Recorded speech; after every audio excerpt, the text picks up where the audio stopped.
মুখতাসারুল মাআনি কিতাবের লেখকের নাম হচ্ছে আল্লামা মাসউদ ইবনে ওমর সাদ উদ্দিন তাফতাজানি রহমতুল্লাহি আলাই। তার ছোট্ট জীবনী আপনারা শুনলে অবাক হয়ে যাবে তিনি কেমন ছিলেন। আসুন জেনে নিই। তিনি একজন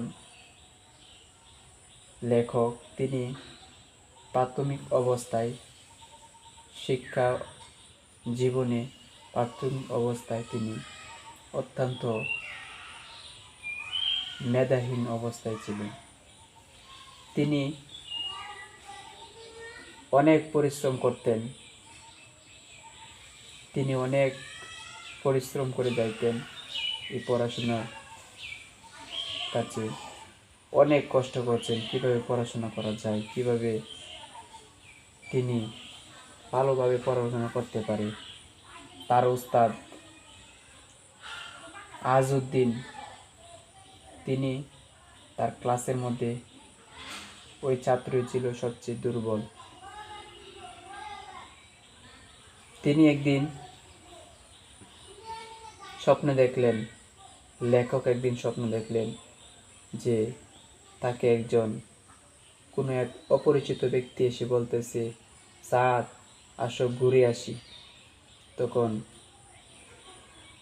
সাদ বলতেছে, আমি কিভাবে ঘুরে আসতে পারি, আমি কিভাবে ঘুরতে যাই, কেননা আমি সারাদিন এত পরিশ্রম করার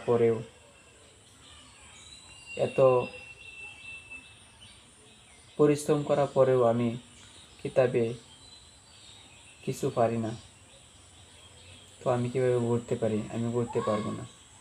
এরকমভাবে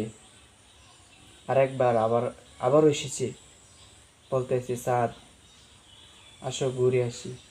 কিছুক্ষণ পর আবার যখন বলল, তখন তিনি আবার বলে দিলেন, আমি যাইতে পারবো না, কেননা আমি এত পরিশ্রম করার পরেও আমি কিতাবে কিছু পারি না।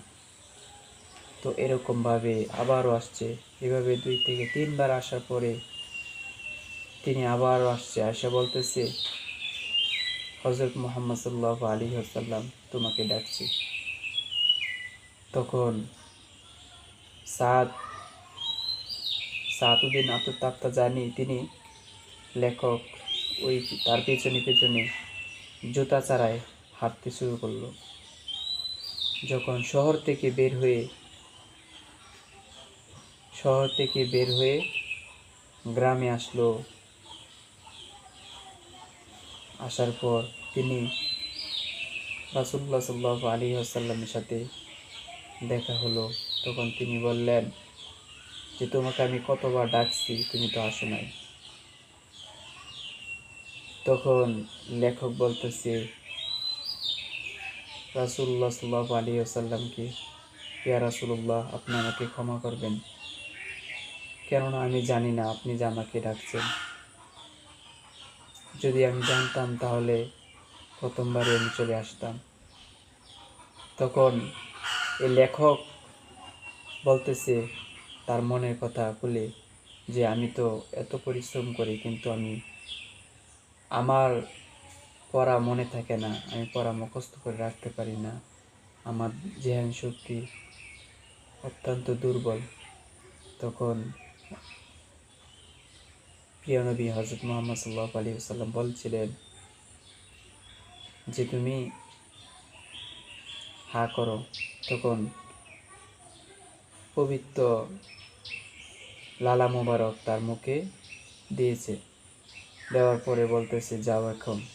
তখন তিনি চলে আসছেন, ক্লাসে এসে বলতেছেন ওস্তাদকে বললেন যে আমি গতকাল এই স্বপ্ন দেখেছি।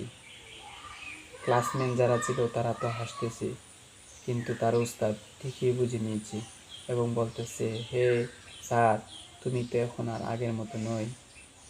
তো এই জন্যই এত মেধাহীন দুর্বল থাকা সত্ত্বেও এত পরিশ্রম করার জন্য আল্লাহ তাআলা তার জেহান শক্তি বাড়িয়ে দিয়েছে। এই জন্যই আল্লাহ তাআলা আমাদের সবাইকে ধৈর্য সহকারে প্রত্যেকটি কাজ ধৈর্য সহকারে যেন আমরা করতে পারি। আল্লাহ তাআলা আমাদের সবাইকে তৌফিক দান করুন। আমিন। আর আজকে মুখতাসারুল মাআনি কিতাবের লেখক কীভাবে পড়াশোনা করেছে সংক্ষিপ্ত আলোচনা করেছি। যদি ভালো লাগে ভিডিওটা শেয়ার করবেন। আসসালামু আলাইকুম ওয়া রাহমাতুল্লাহি ওয়া বারাকাতুহু।